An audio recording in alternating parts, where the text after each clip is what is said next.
रीवा जिले में सोमवार को एक चिंताजनक घटना सामने आई है, जब एसआईआर प्रक्रिया के दौरान एक बीएलओ को ब्रेन हैमरेज हो गया।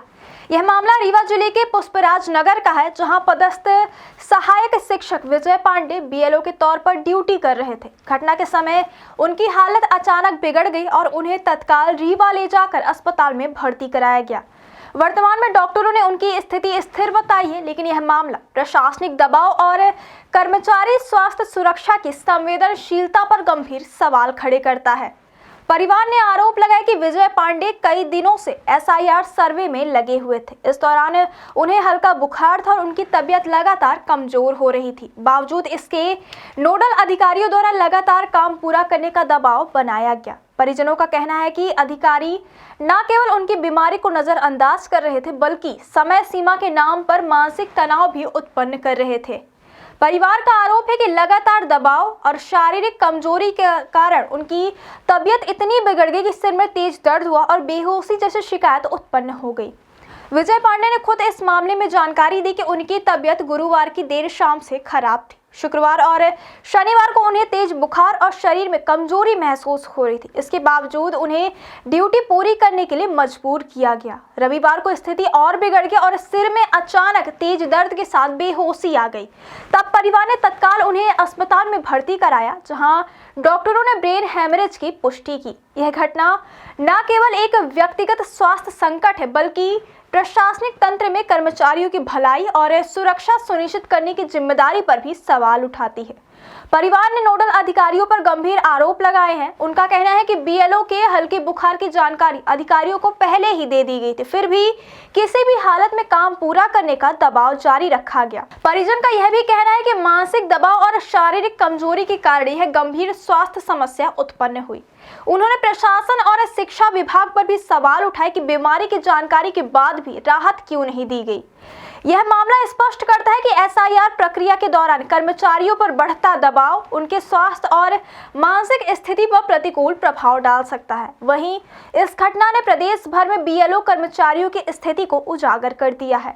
कई कर्मचारी इस तरह की सर्वे प्रक्रियाओं के दौरान लगातार मानसिक और शारीरिक दबाव में रहते हैं। इस मामले को लेकर स्थानीय प्रशासन और शिक्षा विभाग पर भी जांच के दबाव बढ़ गए हैं। परिजन ने न केवल बीएलओ की सुरक्षा और स्वास्थ्य के प्रति लापरवाही पर कार्यवाही की मांग की, बल्कि भविष्य में ऐसे मामलों से बचने के लिए उचित सुरक्षा प्रोटोकॉल अपनाने की भी आवश्यकता जताई है। विशेषज्ञों का कहना है कि ऐसी घटनाएं दर्शाती है कि कर्मचारियों की कार्य स्थिति और स्वास्थ्य का संतुलन बनाए रखना अत्यंत आवश्यक है।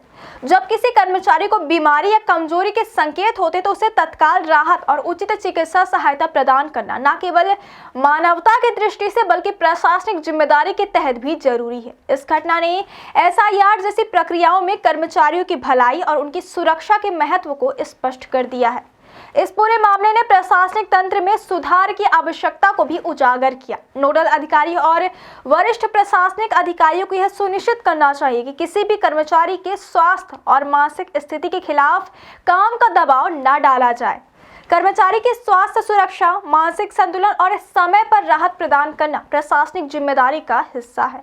रीवा के पुष्पराज नगर में हुई यह घटना केवल एक व्यक्तिगत संकट नहीं, बल्कि यह सिस्टम में कर्मचारियों के कल्याण और जिम्मेदारियों के अनुपालन की परीक्षा भी है। इस प्रकार यह मामला प्रदेश भर में एसआईआर प्रक्रिया में लगे सभी बीएलओ और कर्मचारियों के लिए चेतावनी के रूप में देखा जा रहा है। यह दर्शाता है कि प्रशासनिक दबाव और समय सीमा के नाम पर कर्मचारियों पर अत्यधिक काम का बोझ डालना स्वास्थ्य और मानसिक स्थिति पर गंभीर प्रभाव डाल सकता है।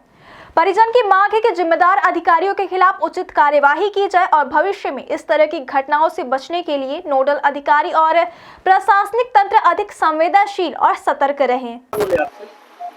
वो बोले कि आप बीमार नहीं हैं, मेरा हाथ देखे बुखार उखार आपको नहीं, आप बहाना कर रहे हैं, आप ब्राह्मण होकर झूठ बोल रहे हैं, चलिए मेरे साथ गाड़ी में बैठिए फील्ड में।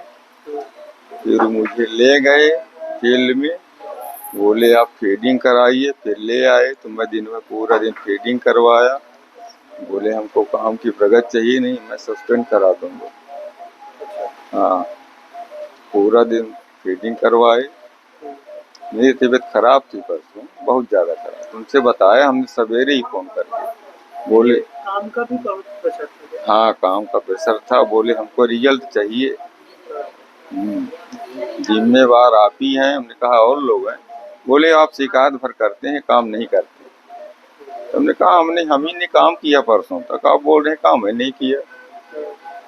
तो बोले नहीं आप झूठ बोलते हैं, मैं शाम को फिर आऊंगा और फिर उठा करके ले जाऊंगा आपको कलेक्टर मैडम के सामने। हाँ, तो रात में फिर हमारी तबीयत खराब हो गई, ज्यादा ही खराब हो गई।